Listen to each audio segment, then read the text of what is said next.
Hey Beck, I'm your Luna, Lish, and I'm here to help you navigate out of your trials and tribulations and move into your purpose. So, if your soul is ready to adhere to its mission, then raise your glass, fix your crown, and settle in. This is Ready to Reign.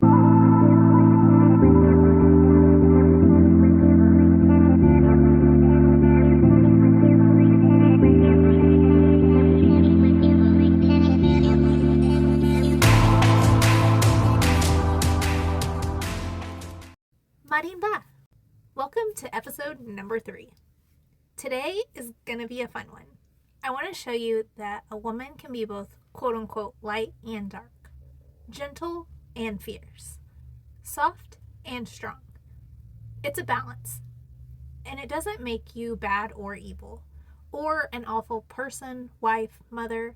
It makes you fucking powerful. We're going to talk about how to enter your feminine state, how to rest and live in it, what it's like to be too far into your masculine as a woman, and some practices and applications to try. Are you ready? So, what is feminine energy? If you're new to this topic, then here's a little crash course. Feminine and masculine energy are both in all of us. Yes, men and women, we all have both. Just like we both have estrogen and testosterone, it's just at different levels. It's which way you lean towards masculine or feminine that can impact your life in different ways. Masculine energy is more structured. Think seeking, hunting, finding, searching, building, etc. It's more of an outwardness, whereas feminine energy is more alignment, flow, creation, receiving, nurturing, compassion, openness, and connection. It's more of an inward energy. Everything that allows us to receive. So, things like having a schedule, especially with kids, jobs, etc., it's important regardless of who you are, right?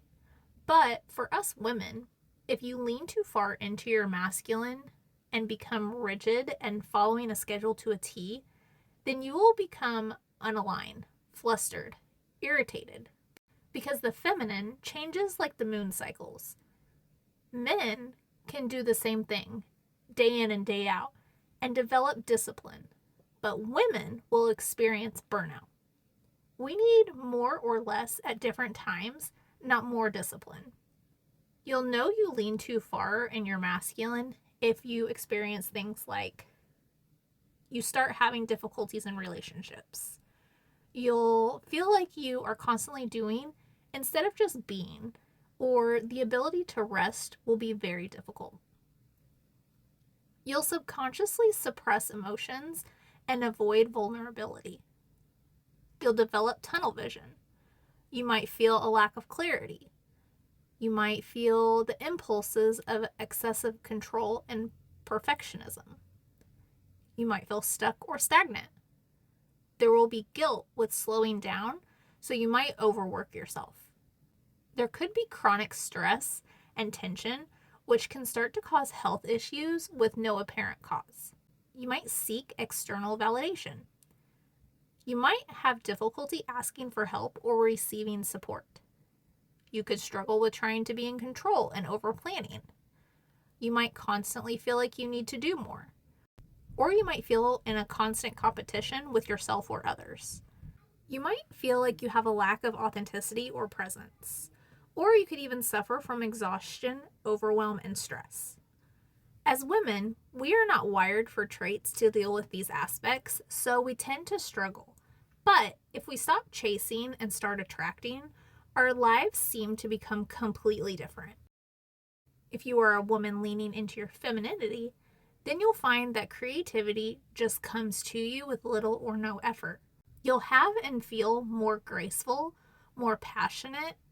You can feel like you have more of a balance in life regardless of how busy you are, and your intuition will seem otherworldly.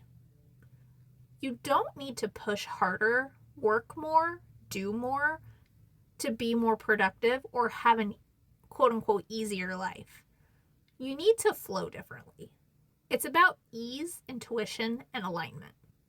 So, how do you enter your feminine flow state? First, you need to take care of yourself.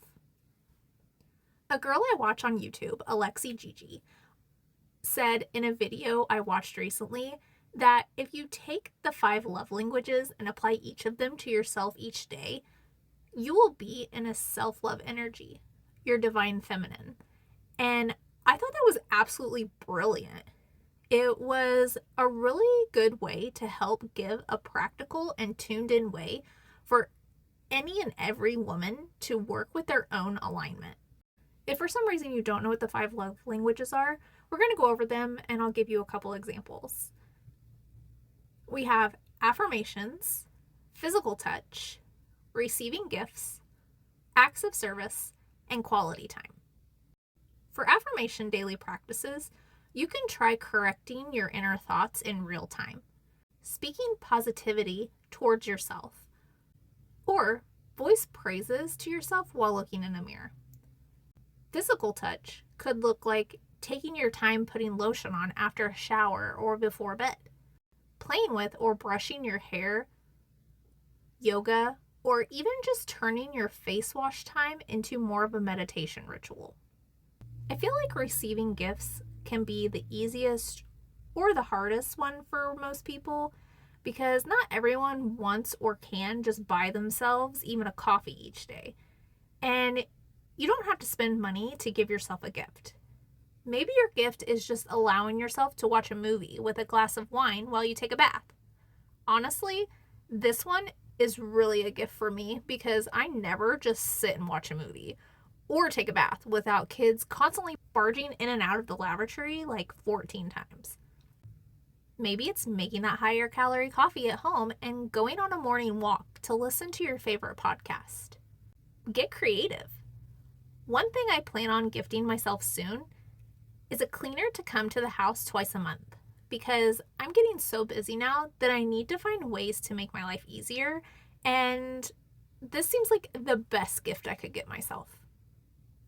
Acts of service for yourself could be meal prepping so you don't stress over what you will eat tomorrow, canceling or saying no to begin with to the events or activities that drain you, or even making those checkups you've been avoiding can fall under this category. And then quality time could be a solo coffee date with a book, just simply sitting in silence for at least 10 minutes a day, or a 30-minute phone-free walk. These are just a few examples, but if you want a full menu of ideas that I made for myself that you can go off of, you can go to my website, hexandtides.com, and click on the Ready to Reign podcast. I have field notes for each episode for you to use at any time. Once you start getting into the habit of learning to give yourself the same love and attention you would want from another person, you'll notice a different level of internal happiness and calm. This is you entering a feminine flow state, and things will seem a bit easier to manage, and you'll probably start noticing new ideas popping up in your head. Staying in this state of grace and abundance can be a challenge in the beginning while you are re-scripting old thought patterns and habits. But regardless if you are at the beginning just learning how to update your internal structures, or you have become a master at managing your dark and light feminine energies, don't forget to give yourself grace when you don't quite do what you set out for. And then give yourself praise when you notice your work paying off. There will come a point when you catch yourself in real time and rewrite your thoughts in the moment. And then it will be second nature and it won't be a conscious effort any longer. It, like everything else, has a progression of learning, but I promise this will have amazing rewards for you. Now, let's touch on key ways to maintain your feminine energy. I normally recommend starting with gratitude. Live, breathe, think, and do everything in a state of gratitude. The universe loves an open heart, and the more you live in peace with what you currently have and where you currently are, the more the universe will bring into your awareness. I wake up every morning and shut my alarm off, and then sit in that lucid state for a moment, put my hand on my chest, and give thanks for something. It can be the same thing or something different each day, but for me, right now, I personally am manifesting my dream home, and views are something very important to me. I want to be in nature, surrounded by trees, and close enough to water that I can hear it moving over the ground. So right now, I picture just that, trees and wildlife and water, and I give thanks for the amazing view I will have at some point. Also, changing your verbiage to I get to when you do laundry, dishes, or even pumping gas, which honestly is the worst thing for me, is another way to project gratitude because it changes your reticulated activating system, or your RAS, to more positivity, which in turn attracts abundance in so many ways. In the beginning, the universe will send almost like these teaser gifts, is what I like to call them. They're smaller, but just as important. It's seeing if you are capable of holding more. And then, when divine timing occurs, the gifts get more grand. For me, I started receiving things like a free coffee here and there, or my boyfriend was even more diligent than normal to make sure I had wine in the cabinet. Then all of a sudden, coworkers started bringing me little gifts. And then the other day, a coworker hired me for custom art pieces for his granddaughter's birthday. And then, to top it all off, I was just recently able to pay off my Jeep several months earlier than I realistically should have. So, switch your mindset, switch your energy. A really big way to lean into your feminine is to lead with your intuition. I've always had an extremely strong intuition, but since quantum leaping the fall of last year, my gut has reached a whole new level. And it's the reason I've been able to accomplish starting this podcast in a short amount of time, or gain the ability to access downloads on future projects. It can sound really woo-woo, and I can tell you stories of how I just knew things, but until you experience it for yourself and begin to trust your own intuition, there is no story I could tell you to make you believe your own intuition exists. Just listen to the no argument thoughts that pop up in your soul. It won't have any emotion tied to it. It'll just be. That's your intuition, your spirit team, and your guides giving you direction. You can actually practice this by going on a walk somewhere with lots of options and directions to walk, like a museum or downtown where you live, a larger park, whatever you can find. Just make sure it has lots of ways you can turn left or right, go straight, up, down, whatever. And then just start walking. And wait for a turn here thought to pop up, and then follow that thought. Doing activities like this in the beginning can help give yourself experience without the chance of you feeling like there could be a wrong answer. Some other significant ways to be present in your femininity can be moving your body, using moments to your spiritual advantage, being outdoors, listening to 528 hertz playlists, or whatever music makes your heart come alive with energy, healing your inner child, and also reverting back to the childhood activities you loved. Also, being open to receiving. For example, not discounting compliments you get. Say thank you and accept the compliment. And then there's even tracking your energy through your menstrual cycle. Remember, everything you want is already yours. You just have to let go of the control and be receptive instead. What's meant for you will always find you. Thank you so much for listening to today's broadcast. Let me know where you are at on your feminine journey and what area you feel like you need the most help on.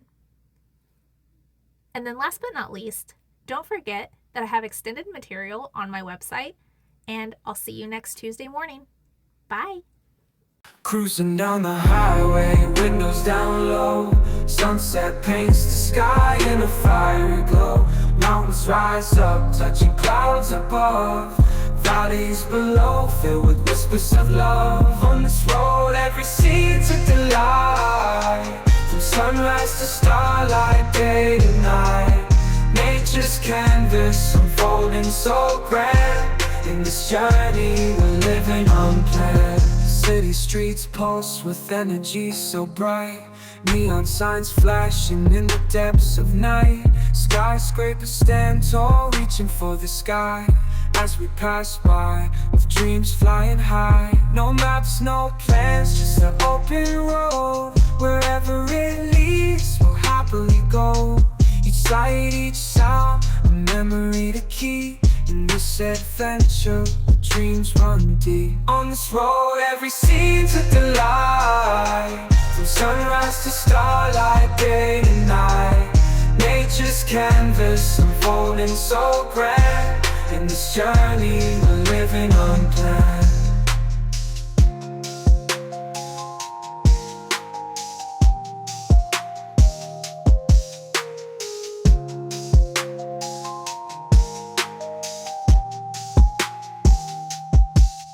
On this road, every scene's a delight. From sunrise to starlight, day to night, nature's canvas unfolding so grand. In this journey, we're living unplanned.